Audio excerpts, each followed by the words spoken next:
दोस्तों, आज आप जानोगे सिंपल वे में फंडामेंटल एनालिसिस। शेयर्स इवैल्यूएशन हो या फंडामेंटल एनालिसिस, ये कुछ ऐसे टर्म्स हैं जिसे एक आम आदमी को डर लगता है और वो ये सोचता है कि ये सिर्फ एक्सपर्ट का काम है, लेकिन ऐसा नहीं है।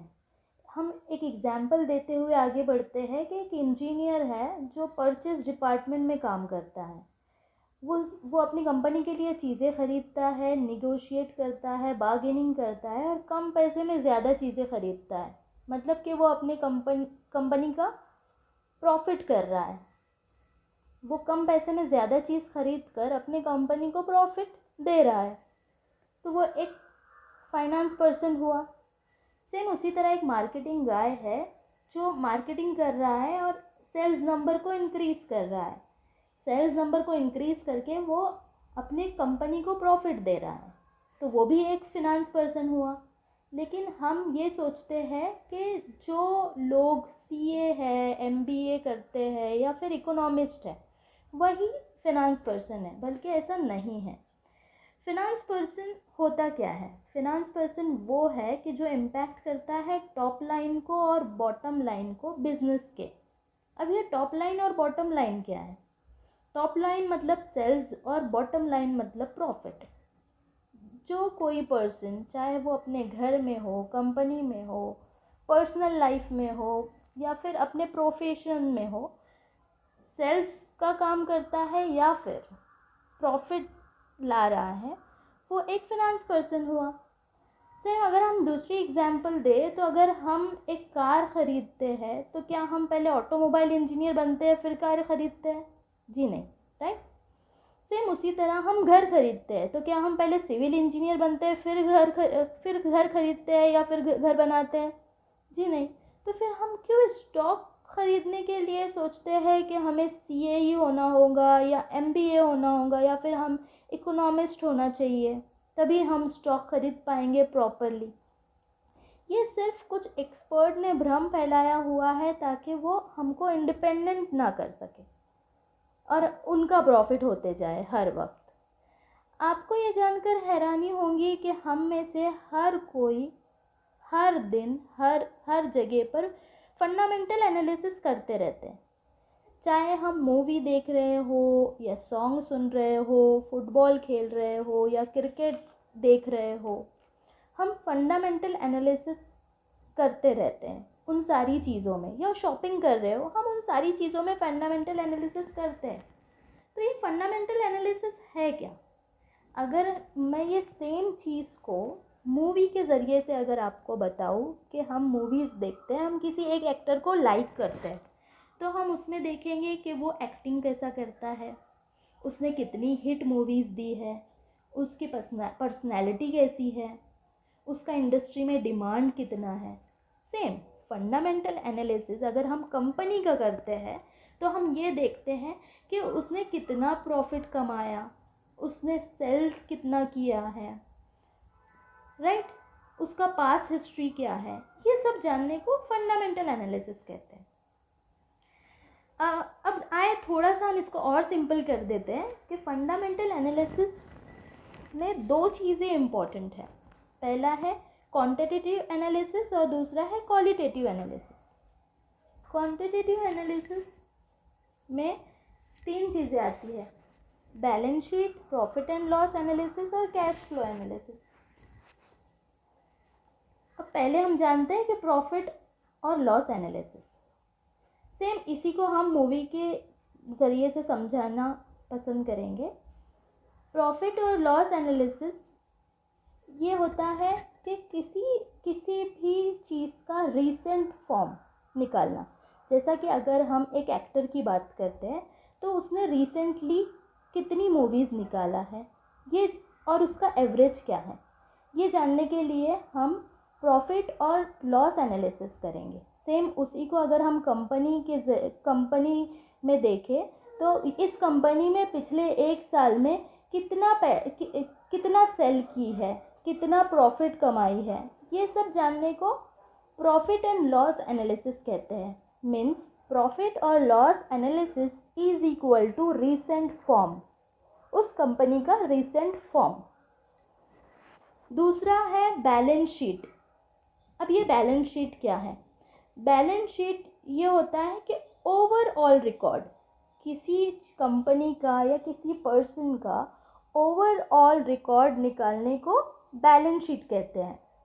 जैसा कि फिल्म इंडस्ट्री में किसी एक्टर का जैसा कि हम किसी एक्टर को लाइक कर रहे हैं तो उसने टोटल कितनी मूवीज़ बनाई है, फॉर एग्ज़ाम्पल 50, तो उन 50 में से कितनी हिट गई है, कितनी मूवीज़ फ्लॉप गई है, कितनी मूवीज़ ओके ओके थी। तो ये सब होता है एक ओवरऑल रिकॉर्ड निकालना। सेम उसी तरह कंपनी का, किसी भी कंपनी का, कि उसने कितना अब तक कमाया है, पैसे को कहाँ कहाँ लगाया है, उन पैसे से क्या क्या ख़रीदा है, और वो कंपनी आज उस कंपनी के पास आज क्या क्या है। यानी कि उस कंपनी का कंप्लीट इंफॉर्मेशन निकालना is equal to balance sheet analysis.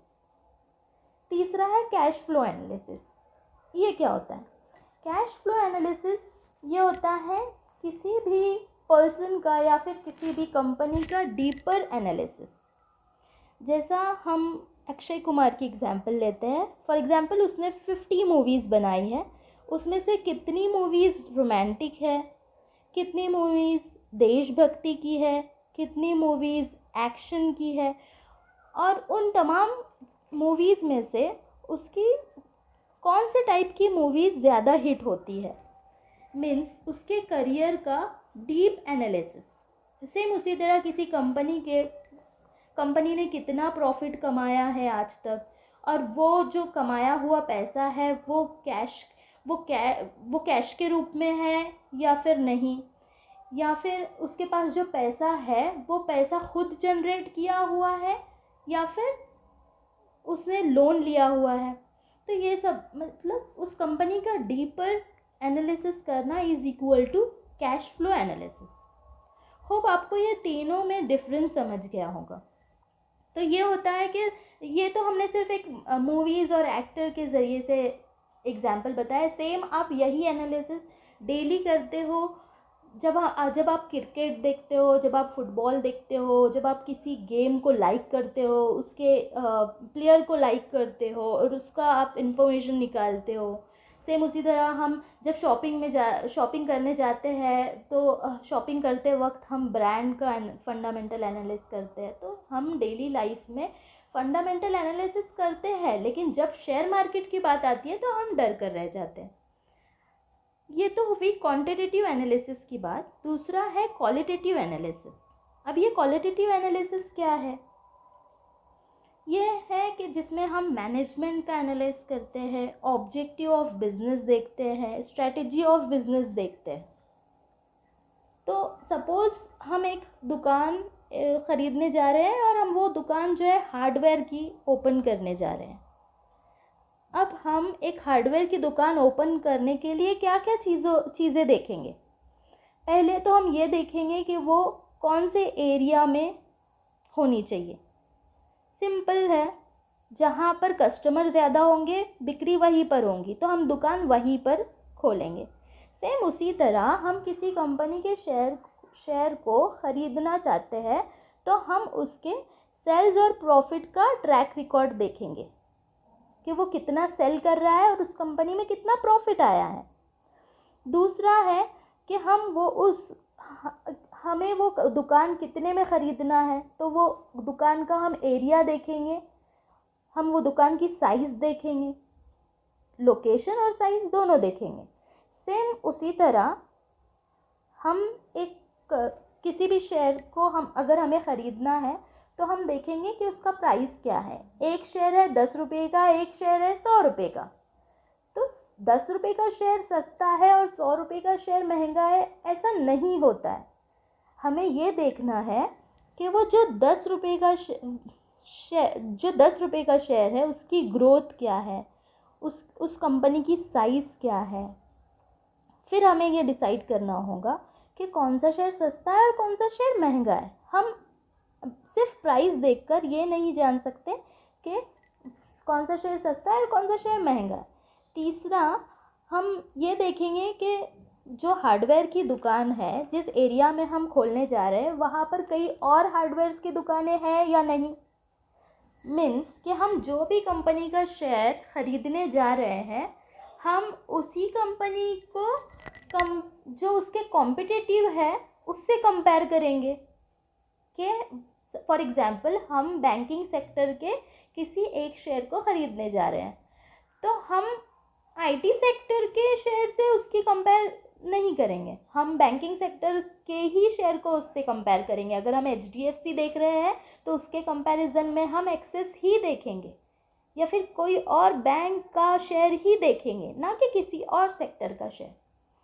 चौथा और आखिरी ये कि हम मैनेजमेंट उसका कितना स्ट्रॉन्ग है। जैसा कि हम एक दुकान ख़रीदने जा रहे हैं तो जो ओनर है उसके पास लीगल पेपर है या नहीं, वो कितना हॉनेस्ट है, ये सब जानेंगे। सेम उसी तरह हम जिस शेयर को ख़रीदने जा रहे हैं, जिस भी कंपनी के शेयर को हम ख़रीदने जा रहे हैं, हम ये देखेंगे कि शेयर जो है वो कितना लीगल है, उसका मैनेजमेंट कैसा है, उसके लीगल केसेस उसके ऊपर है या नहीं। इन सारी चीज़ों को जानने के बाद हम शेयर परचेस करेंगे। तो ये दो सिंपल चीज़ें हैं कि पहले हम क्वांटिटेटिव एनालिसिस करेंगे किसी भी एक शेयर में अपना पैसा इन्वेस्ट करने के लिए, और दूसरा है क्वालिटेटिव एनालिसिस। दोनों भी चीज़ें बहुत ही सिंपल है। इसको हम फाइनेंस टर्म में जाकर हम खुद कंफ्यूज हो जाते हैं और हम ये नहीं कर पाते। हम ये इन्वेस्टमेंट जो बहुत इजी है और बहुत ही सेफ होता है, ये हम नहीं कर पाते।